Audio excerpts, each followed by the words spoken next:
Hi friends, എല്ലാ കൂട്ടുകാർക്കും പുതിയൊരു റിവ്യൂയിലേക്ക് സ്വാഗതം. അപ്പം നമ്മുടെ കല്യാണിനെ ജയിലിൽ ഒരു ദിവസം കിടത്താൻ വേണ്ടിയിട്ട് വിക്രത്തിന് പണം കൊടുത്ത് സഹായിക്കുകയാണ് സരയു. അതിനുവേണ്ടി സരയു 2-3 പവൻ സ്വർണ്ണമാണ് കേട്ടോ വിൽക്കുന്നത്.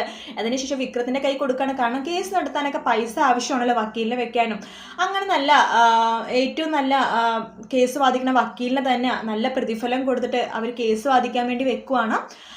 പിന്നീട് കാണിക്കണം നമ്മുടെ വിക്രത്തിന് വേണ്ടി ഇതെല്ലാം ചെയ്തു കൊടുക്കുന്നത് സരയും ഷാരിയാണെന്നൊക്കെ പോലീസും അതുപോലെ തന്നെ രാഹുലിനോട് പറയാനാണ് ഇതൊക്കെ ചെയ്യണത്.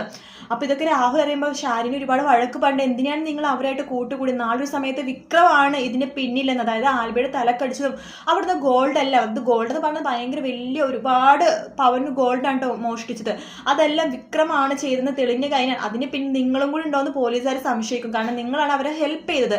അപ്പൊ അതുകൊണ്ട് നിങ്ങളുടെ നേരെ പോലീസ് അന്വേഷണമൊക്കെ വരുന്ന പറയുമ്പോൾ സരയും ചെറുതായിട്ടൊന്ന് പേടിക്കും കേട്ടോ. എന്തായാലും അതുപോലെ തന്നെ സംഭവിക്കാൻ പോവാണ്.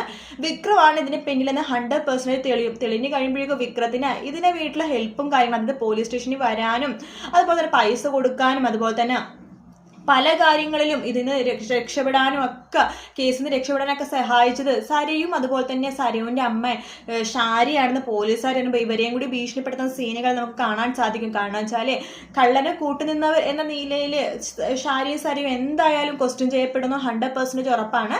വെറുതെ പോയിന്ന വയ്യാവയിലെടുത്ത് തലയിൽ വെച്ച അവസ്ഥയായിരിക്കും. കോടതി ജയിക്കാൻ പോണത് കല്യാണി തന്നെയാണ്. കാരണം ഫോറൻസിക് റിപ്പോർട്ടും കാര്യങ്ങളൊക്കെ വിക്രത്തിനെതിരായിരിക്കും. അത് മാത്രമല്ല എന്തോ ഒരു കാര്യം നമ്മുടെ കല്യാണി ഫോണിൽ എന്തോ ഒരു വീഡിയോ കഴിഞ്ഞ പ്രാവശ്യത്തെ പ്രൊമോയിൽ കാണിക്കുമ്പോൾ മനസ്സിലാവുന്നുണ്ട്. കോടതി എന്തോ വീഡിയോ എന്തൊക്കെയോ കാണുന്നുണ്ട്.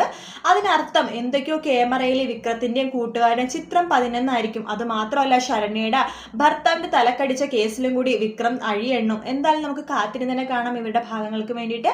വീഡിയോ ഇഷ്ടപ്പെട്ടെങ്കിൽ ലൈക്ക് ചെയ്യുക, സബ്സ്ക്രൈബ് ചെയ്യുക, കമന്റ് ചെയ്യുക. മറ്റൊരു വീഡിയോ ആയിട്ട് പ്രൊമോ ആയിട്ട് വീണ്ടും കാണാം. Take care, bye bye.